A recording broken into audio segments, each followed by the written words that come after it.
Iran has started naval exercises in the Strait of Hormuz. Come on in, Walid Phares, former Trump foreign policy advisor. Now, we're reporting that they're launching a lot of small boats, a naval exercise, possibly as a provocation. Hey, we could close the Straits of Hormuz if we wanted to. They're not going to do that, are they? They're going to do the actual exercise. They've done it before, by the way. Now, the question is, how far will they go? Will they actually block the strait or not?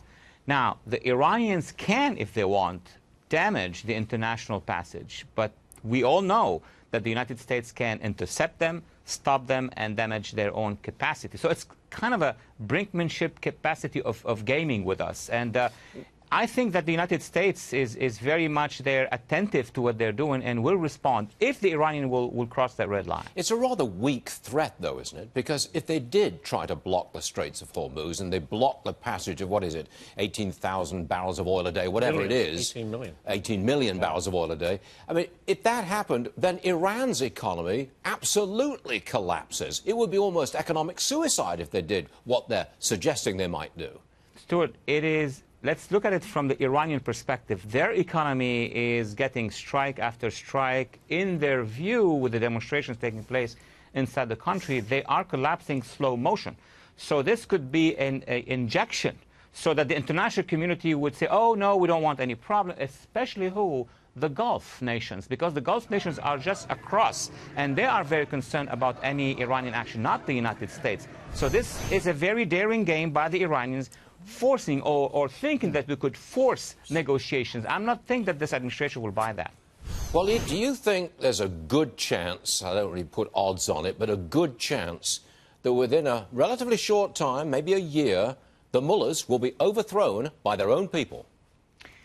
Greatest question of the year. But let me tell you this. If we do what we have to do as U.S. and allies, and our allies in the region, by backing politically, just politically, the opposition and civil society, there is a great chance, and we've seen it in 2009, in June of 2009, when 1.8 million Iranians were demonstrating in the streets of Tehran.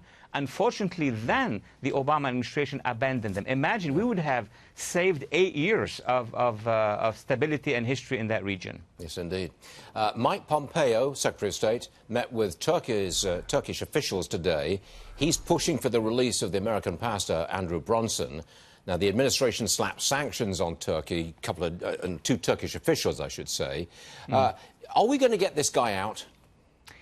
You know what, Stuart? I'm very intrigued. I'm never intrigued in general by issues, but this one intrigues me because, as I understand the equation, the value of this, jailing this pastor versus relationship with the United States, that should be a no-brainer in Turkey. Why are they resisting that on the one hand? And on the other hand, the fact that we put those sanctions means that it's not going well. Now, this doesn't mean that it won't be resolved. It will be, but it's really the Turkish leadership, President Erdogan, thinking of a scenario to resolve it at this point in time. It's another case of a country like Turkey has a really dire straits for its own economy, and is in no position to have sanctions put on it. Yeah, the sanctions are not just economic and not just on leaders. What the real impact of these sanctions for a country like Turkey, which traditionally is our ally, a member of NATO, is domestically.